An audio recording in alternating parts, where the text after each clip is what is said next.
Welcome to tonight's edition of Brandt Poetry Corner. Tonight I have chosen two poems by the lovely poet Shel Silverstein, who I believe I discovered in second grade, and who was a suggestion by my Grandma Janet Troupe. It'll be a bit of a family theme tonight, because my first selection, entitled Cereal, reminds me of my Aunt Jennie. Rice Krispies stay crisp, though they now and then lisp, and they whisper their snap, crackle, pop in your bowl. And though you pour a tall can of milk on your all-bran, it never will turn into glop, so I'm told. I know shredded wheat will stay crumbly and neat, though you soak it a year in the depths of the ocean. And from breakfast to lunch, your post-toasties will crunch to show you their love and undying devotion. Oaties stay oaty, and wheat checks stay floaty, and nothing can take the puff out of puffed rice. But I'd wish they'd invent a cereal for someone who likes it all floppy and drippy and droopy and lumpy and sloppy and soggy and gloopy and gooey and mushy and nice. That's for you, Aunt Julie. Oh, Aunt Jennie, sorry. Goodness gracious. But also Aunt Julie, too. All the aunts. The next was a request by my Grandma Troupe called Cynthia Sylvia Stout, also by Shel Silverstein.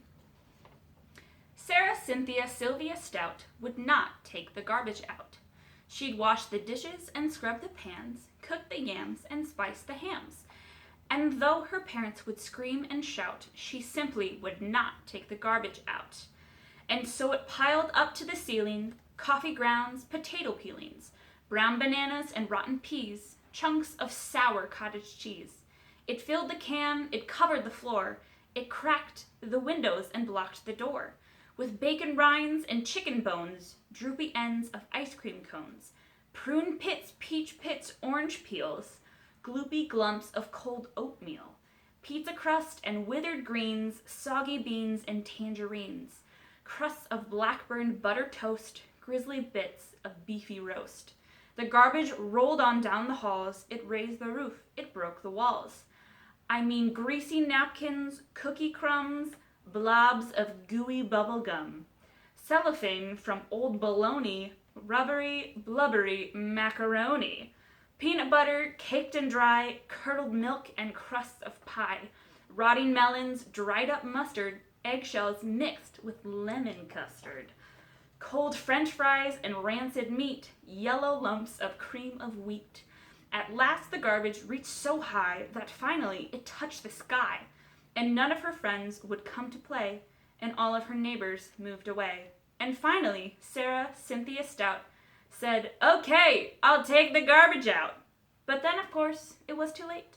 The garbage reached across the state, from New York to the Golden Gate, and there, in the garbage, she did hate.